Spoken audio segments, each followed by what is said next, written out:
Most people think they understand dogs. They think loyalty is automatic, That a wagging tail always means happiness. that a Rottweiler is naturally dangerous, an Alsatian is naturally disciplined, and every other breed fits neatly into a label handed down by rumor. That story feels pretty cozy, right? And comfort is rarely where truth lives. The truth is stranger, older, and far more unsettling.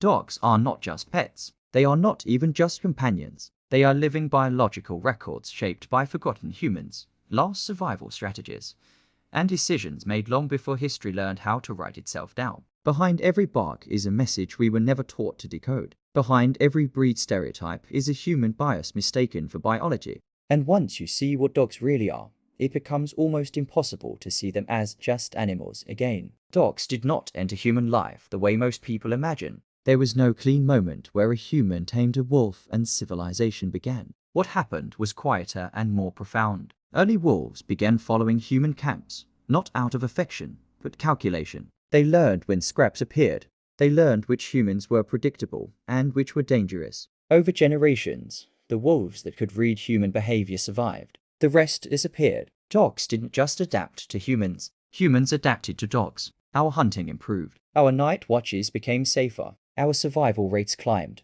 Dogs became living early warning systems, capable of detecting threats long before human senses could. Civilization didn't rise alone. It rose with something watching the darkness beside it. And that partnership rewired both species. This is why dogs don't behave like other animals. A dog doesn't just react, it interprets. It doesn't just hear, it evaluates. It doesn't just see, it predicts. Take the tail wag. Most people think it's a simple sign of happiness. But a wagging tail is not emotion. It's information. The direction of the wag matters. A wag leaning to the right often signals confidence or comfort. A wag leaning left can signal uncertainty or stress. The height matters too. A high, stiff wag can mean alertness or dominance. A low, loose wag can mean appeasement. Dogs are speaking constantly. Humans are just listening badly. What makes this even more unsettling is that dogs read humans far better than we read them. They can tell the difference between a real smile and a fake one. They detect stress through scent alone. They notice micro changes in posture before we consciously register that we've moved.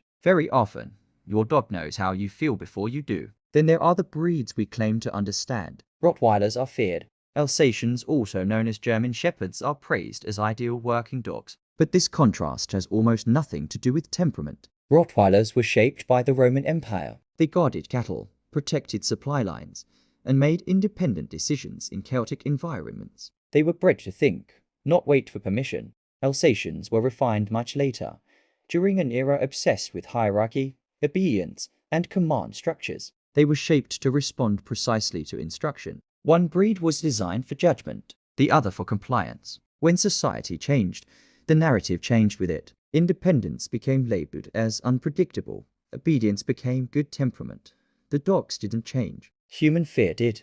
And fear is powerful enough to rewrite reputations. Dogs can actually smell time. Sounds wild, right? When you leave your home, your scent begins to decay at a predictable rate. Dogs learn that rate. They don't just know you're gone, they know how long you've been gone. To a dog, time isn't counted in minutes. It's tracked in fading molecules. That's why some dogs begin waiting at the door before their owner returns, without clocks or cues. To them, humans are walking timelines. Dogs also experience emotions we often deny them. They feel jealousy. Brain scans show increased activity in the same regions that activate in jealous humans when dogs see their owner give attention to another dog. They feel grief. Dogs have been documented refusing food, losing weight, and altering sleep patterns after losing a companion human or animal. But the most disturbing emotion dogs feel is anticipatory fear. Dogs don't just remember bad experiences, they predict them. A dog punished once may flinch at raised voices years later, not because it's reliving the past, but because it learned a pattern.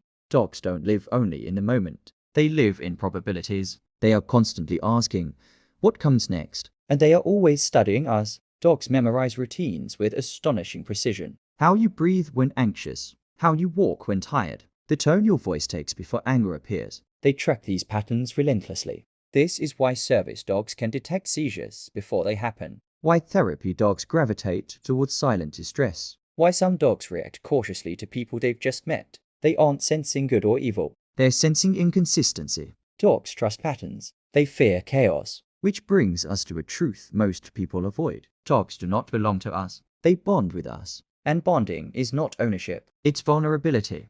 In the wild, separation from the group meant death. That wiring still exists. This is why isolation damages dogs so deeply. Why abandonment breaks them. Why being ignored can hurt more than punishment. To a dog, being unseen is not emotional discomfort. It's existential threat. You are not just their caretaker. You are their entire social universe. And perhaps the strangest fact of all is this.